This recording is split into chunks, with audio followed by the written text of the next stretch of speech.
pagi anak-anakku kelas 9 yang berada di rumah masing-masing. Salam sehat. Jumpa lagi bersama saya Ibu Adel Gonda saja dalam pembelajaran bahasa Indonesia. Namun sebelum kita memulai pembelajaran hari ini, mari kita berdoa menurut agama dan keyakinan kita masing-masing. Berdoa mulai.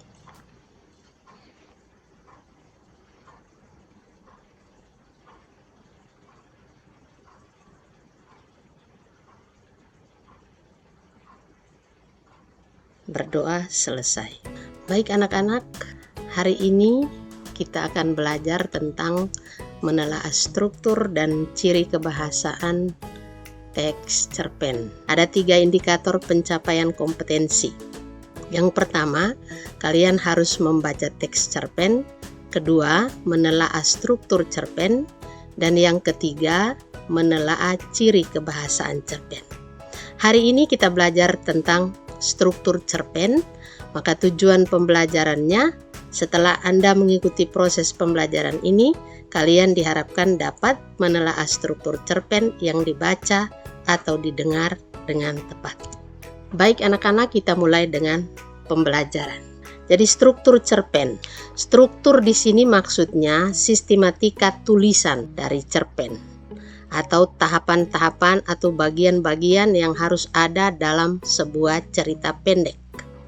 Struktur cerpen itu terdiri dari 5 bagian atau 5 tahapan. Tahap pertama namanya orientasi. Orientasi ini biasanya berisi pengenalan tokoh dan latar cerita.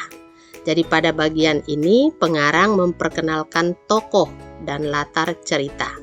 Bagian ini disebut orientasi. Bagian yang kedua, komplikasi.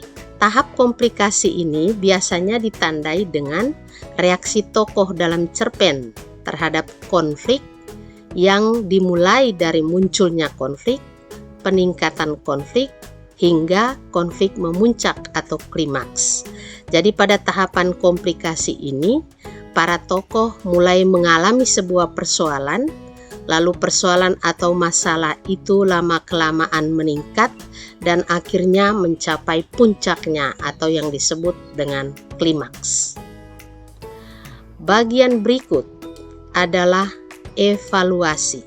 Pada tahap evaluasi biasanya ditandai dengan adanya konflik yang mulai diarahkan pada pemecahannya, atau evaluasi ini disebut juga peleraian atau penurunan masalah.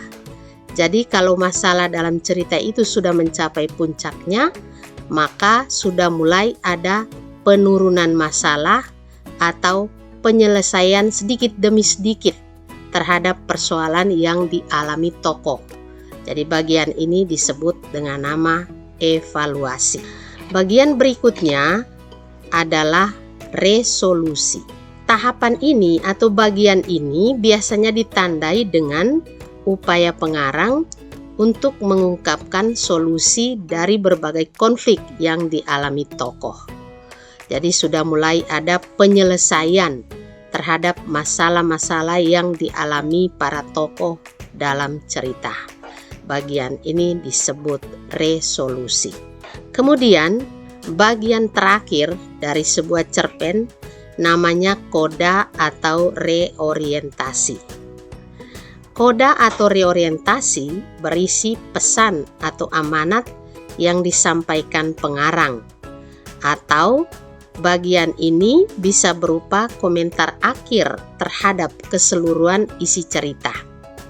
Jadi komentar akhir ini bisa berupa kesimpulan tentang apa yang akan dialami tokoh utama kemudian.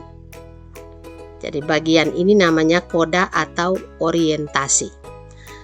Kemudian tentang pesan atau amanat cerpen, itu biasanya dinyatakan secara tersirat. Jadi ada segelintir cerpen yang pesan atau amanatnya dicantumkan di dalam cerpen, tetapi kebanyakan cerpen pesan atau amanatnya itu dinyatakan secara tersirat atau tersembunyi. Jadi kita akan tahu pesan atau amanatnya setelah kita membaca secara keseluruhan isi cerpen. Tetapi yang mungkin nampak dalam bagian ini adalah komentar akhir terhadap keseluruhan isi cerita atau berupa kesimpulan tentang apa yang akan dialami tokoh utama kemudian. Jadi sekali lagi saya mengulangi, struktur cerpen terdiri dari 5 bagian, yaitu yang pertama orientasi, yang kedua komplikasi, ketiga evaluasi, keempat resolusi, dan yang terakhir adalah koda atau reorientasi. Baik anak-anak, untuk contoh kutipan dari masing-masing bagian atau struktur teks cerpen bisa Anda perhatikan dalam slide berikut. Bagian pertama, orientasi. Contoh kutipannya, misalnya, Ara adalah nama panggilanku. Nama panjangku adalah Cemara. Bapak memberiku nama Cemara. Aku mempunyai seorang ibu yang sangat baik. Aku juga mempunyai kakak perempuan yang cantik dan baik, walaupun ia terkadang suka marah. Jadi contoh yang pertama ini memperkenalkan tokoh cerita. Contoh kutipan yang kedua. Di bawah pohon beringin tua yang selalu menawarkan diri sebagai peneduh, Rani duduk berdiam diri, menyadari mahalnya harga yang harus ia bayar untuk sebuah kejujuran. Contoh yang kedua ini memperkenalkan latar cerita dan tokoh cerita. Jadi latar tempatnya di bawah pohon beringin tua, kemudian tokoh yang diperkenalkan adalah Rani. Jadi saya ulangi bahwa orientasi itu memperkenalkan tokoh dan latar cerita. Yang kedua, komplikasi. Komplikasi tadi memperkenalkan masalah yang mulai dialami tokoh, kemudian masalah itu lama-kelamaan meningkat, lalu mencapai puncak atau klimaksnya. Contoh kutipan bisa Anda perhatikan di sini.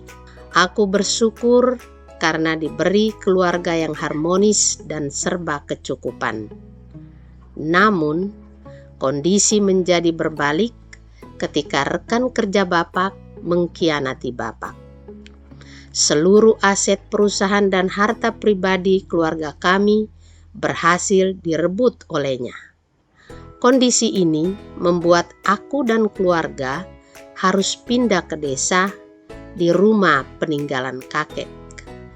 Rumahnya kecil, kalau hujan sering bocor, letaknya di tengah sawah. Hampir tidak ada yang bisa dibanggakan dari rumah peninggalan kakek ini.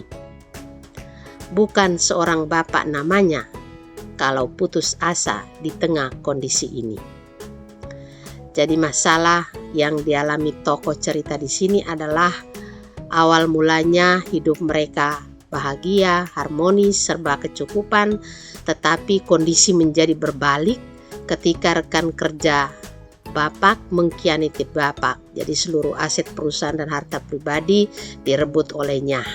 Dan ini membuat mereka harus pindah ke desa di rumah peninggalan kakek yang keadaan rumahnya tidak enak, tidak bagus untuk mereka, untuk keluarga mereka, karena kalau hujan sering bocor dan seterusnya dan seterusnya. Dan ini masalah yang dialami tokoh.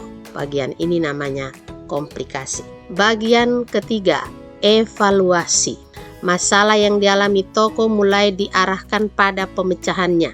Contoh kutipan, Bapak selalu menghibur dan mengayomi kami di tengah kondisi kami yang sangat jauh berbeda dengan yang dulu. Bapak selalu tersenyum dan mengatakan bahwa Bapak akan berusaha untuk mengembalikan kehidupan kami seperti dulu. Bapak selalu kelihatan tegar dan penuh semangat. Ini masalah mulai diarahkan pada pemecahannya.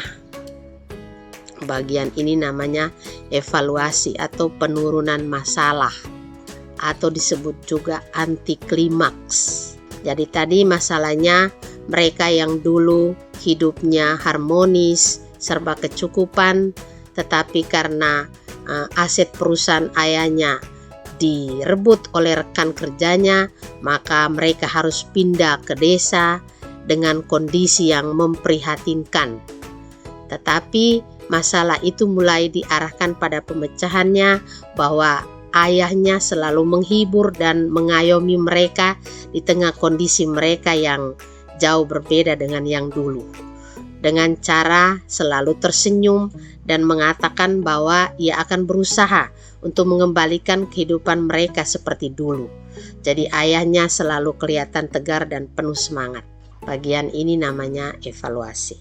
Bagian yang keempat atau tahap yang keempat namanya resolusi. Resolusi ini disebut juga penyelesaian terhadap masalah. Contoh kutipannya, Bapak memulai lagi usahanya. Setiap hari Bapak berangkat sangat pagi dan pulang larut malam. Semua itu Bapak lakukan untuk menepati janjinya kepada kami, untuk mengembalikan kehidupan kami seperti dulu. Hasil memang tidak akan mengkhianati usaha. Perlahan Bapak mampu mengembalikan apa yang pernah hilang. Jadi penyelesaian masalahnya seperti ini, bahwa Bapak memulai lagi usahanya, setiap hari dia berangkat pagi, pulang larut malam, dan semua itu dia lakukan untuk menepati janjinya kepada mereka agar mereka dapat kembali hidup seperti dulu. Bagian ini namanya resolusi atau penyelesaian terhadap masalah. Bagian terakhir adalah koda atau reorientasi. Contoh kutipannya, berkat kegigihan dan ketekunan Bapak, akhirnya kami sekeluarga dapat mendapatkan kehidupan yang lebih layak.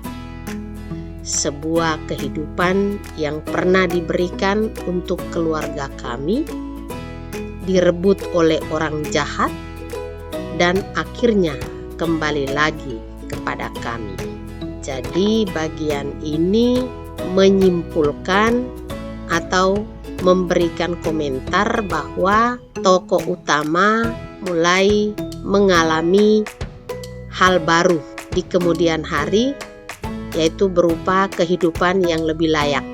Jadi sebelumnya mereka hidup menderita dan sangat memprihatinkan, tetapi pada akhirnya mereka kembali hidup layak dan berkecukupan seperti dulu.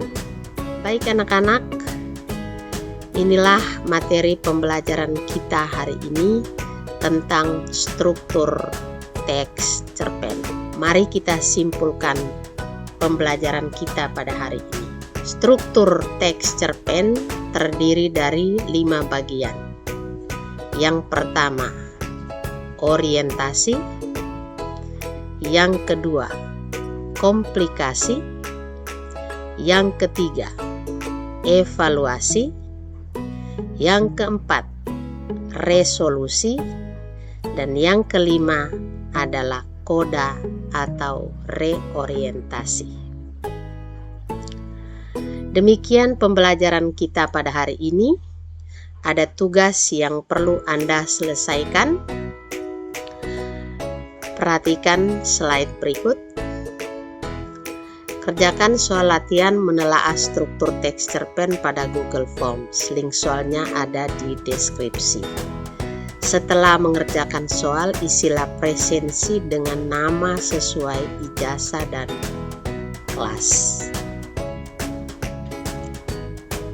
Demikian pembelajaran kita pada hari ini. Sampai jumpa dalam pembelajaran minggu berikutnya. Selamat pagi.